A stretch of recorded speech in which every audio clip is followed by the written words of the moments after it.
राजा और मूर्ख बंदर की कहानी। बहुत पुरानी बात है। एक राजा के पास पालतू बंदर था। राजा उस बंदर पर बहुत विश्वास करता था क्योंकि वह बंदर राजा का भक्त था।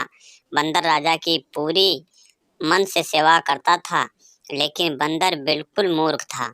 उसे कोई भी काम ठीक से समझ नहीं आता था। राजा जब भी विश्राम करता, बंदर उसकी सेवा के लिए हाजिर हो जाता था। उसके लिए हाथ पंखा चलाता था। एक दिन की बात है, जब राजा सो रहा था और बंदर उसके लिए पंखा झल रहा था, तभी एक मक्खी भिन भिनाते हुए राजा के ऊपर आकर बैठ जाती है।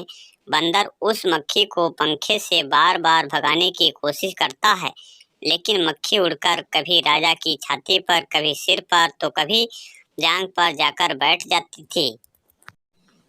मूर्ख बंदर काफी समय तक ऐसे ही मक्खी को भगाने की कोशिश करता रहा, लेकिन मक्खी वहां से जाने का नाम ही नहीं ले रही थी।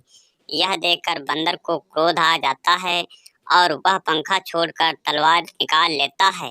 जब मक्खी राजा के माथे पर बैठती है, तो बंदर तलवार लेकर राजा की छाती पर चढ़ जाता है। यह देखकर राजा काफी डर जाता है। फिर मक्खी माथे से उड़ जाती है, तो बंदर उसे मारने के लिए हवा में तलवार चलाता है।